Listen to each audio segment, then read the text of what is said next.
হইচই করে বাড়ছে সুরমা, কুশিয়ারা এবং সিলেট অঞ্চলের প্রধান প্রধান নদীগুলোর পানি।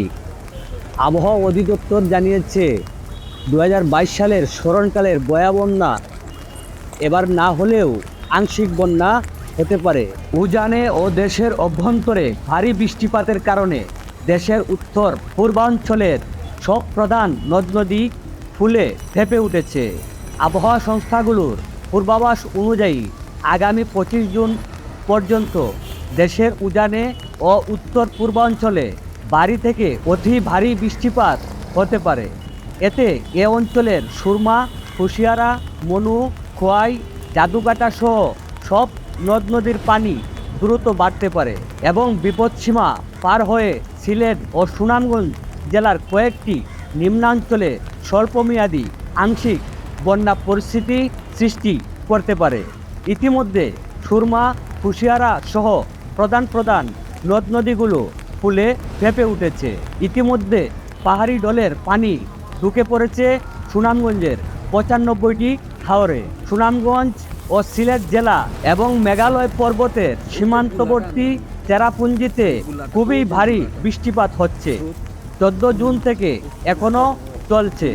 জুন মাসের বন্যা পূর্বাভাস সম্পর্কিত বিশেষ প্রতিবেদনে বন্যা পূর্বাভাস ও সতর্কীকরণ কেন্দ্র জানায়, এ মাসের দেশের উত্তরাঞ্চল ও উত্তর পশ্চিমাঞ্চলের ব্রহ্মপুত্র, যমুনা, ধরলা, তিস্তা সহ সব প্রধান নদ নদীর পানি অব্যাহতভাবে বাড়তে পারে, যা ইতিমধ্যে বাড়তে শুরু করেছে।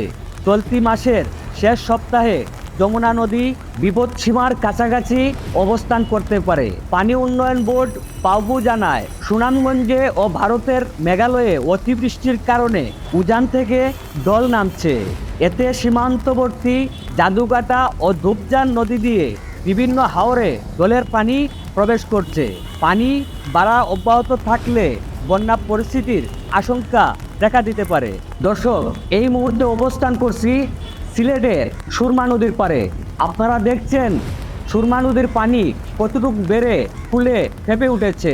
এ পরিস্থিতিতে আরও 2-1 দিন বৃষ্টিপাত অব্যাহত থাকলে বন্যার আশঙ্কা রয়েছে এবং সাধারণ মানুষ আতঙ্কিত হয়ে পড়েছেন।